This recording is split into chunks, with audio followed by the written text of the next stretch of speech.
நிர்வாக சீர்கேடு தான். ஏன் இவ்வளவு நாள் மின்சார தட்டுப்பாடு வரல? நமக்கு தேர்தல் முடிஞ்சு ரிசல்ட் இது வரைக்கும் நல்லா தான் இருந்தது. இப்ப என்னாச்சு? நிர்வாக சீர்கேடுன்னு தான் நான் உறுதியா சொல்லுவேன். சரியாக எங்க என்ன பிரச்சனை இருக்கு என்பதை பார்த்து அந்த தமிழ்நாடு அரசு அதை சரி செய்திட வேண்டும்.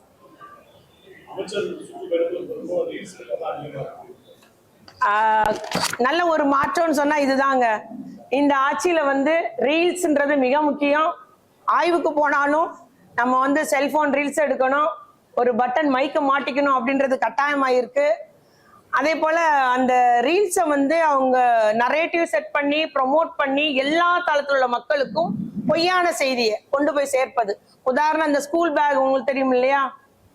தளபதி ஆட்சி காலத்திலயும் ஸ்கூல் பேக்ல எந்த ஒரு படம் இல்லாம தான் கொடுத்துட்டு இருந்தாங்க. இப்ப வழங்கப்படுற ஸ்கூல் பேகுமே தளபதியார் ஆட்சி காலத்துல டெண்டர் வச்சு வாங்கி கொடுக்கப்பட்ட பேக் தான். அதுக்கு ஒரு பெரிய கொடுக்காம பாரு பில்டப் காவா கட்சிக்காரன். எங்க தலைவர் வந்ததும் போட்டோ வைக்கல, அதெல்லாம் இல்லை, எல்லாம் பொய் செய்தி. தளபதியார் அவர்கள் ஆட்சியிலே இருந்த நிலைமை தான். இது மாதிரி ஒன்னொன்னுக்கும் நம்ம சொல்ல முடியும்.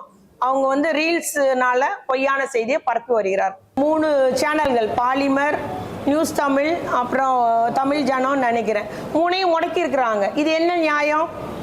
ஜனநாயகத்தின் 4வது தூண்டா இருக்கிற செய்திகள் சேனலா இருக்கட்டும், பத்திரிகைகளா இருக்கும், ஆட்சிக்கு நல்லது கெட்டது இது உங்களுடைய ஆட்சியினுடையனால இது மாதிரி ஒரு பலன் இருக்குன்றத சுட்டி காண்பிக்க வேண்டியது அவருடைய கடமை. 4வது தூணாகிய பத்திரிகையாளருடைய கடமை. அதை கூட நீங்க செய்ய முடக்குவதன் மூலம் அவங்கள நீங்க என்ன சொல்றது, அவங்கள மிரட்டி உருட்டி அச்சுறுத்தி அவங்கள அடக்கி விடலான்னு சொல்றீங்க. அது வன்மையா நான் கண்டிக்கிறேன். பத்திரிகை ஜனநாயகன்றது நம்முடைய சமுதாயத்துக்கு, ஜனநாயக நாட்டுக்கு மிக முக்கியமானது. அதை ஒடுக்குவதை நாங்கள் வன்மையா கண்டிக்கிறோம்.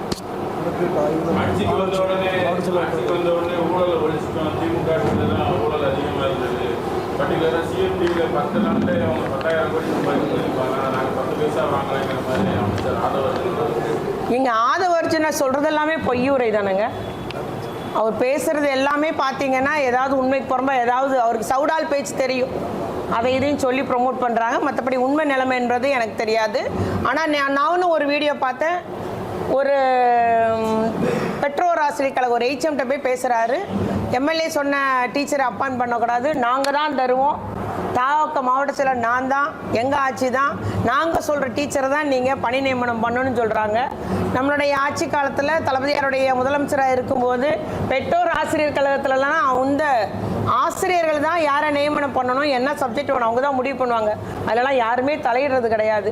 இந்த அளவுக்கு எல்லா தளங்களிலும் அவருடைய கட்சிக்காரருடைய அட்ராசிட்டி அதிகம் இருக்கும். இதுக்கு முதலமைச்சர் என்ன செய்வார்ன்றது தெரியல. குறிப்பாக நம்மளுடைய ஊரை சார்ந்த அந்த பெண்ணு இன்னைக்கு கூட அவங்க சென்னைக்கு தலைமை செயலகத்தில் போய் எல்லாத்தையும் பார்க்க போயிருக்காங்க. அவங்க தனக்கு இழைக்கப்பட்ட அநீதிக்கு ஒரு நியாயம் கிடைக்கணும்னு அழைகிறாங்க.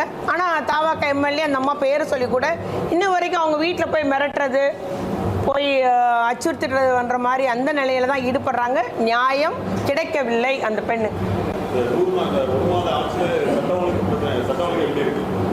சட்ட ஒழுங்கு சந்திச்சிருக்குது.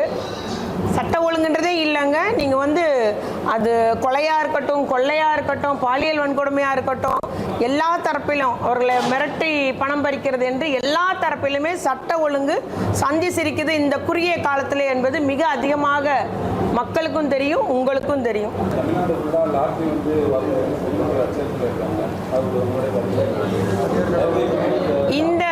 இந்த ஸ்ரீவைகுண்ட அந்த பெண்ணோட கதையிலே பார்த்தீங்கன்னா, அந்த பெண்ணை உனக்கு நீ லாட்ரி விற்றா நல்ல லாபம் வரும், உனக்கு வருமானம் வரும், வேலை வாங்கி தரேன், லாட்ரி விற்கிற வேலைன்னு சொல்லிட்டு தான் கூப்பிட்டு போயிருக்காங்க.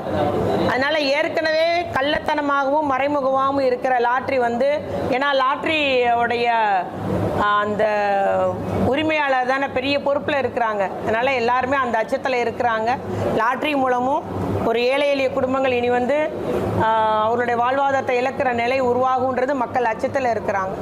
பிளே ஸ்டோர் மற்றும் ஆப் ஸ்டோரில் இருந்து பாலிமர் செயலியை QR கோடு மூலம் பதிவிறக்கம் செய்யுங்கள்.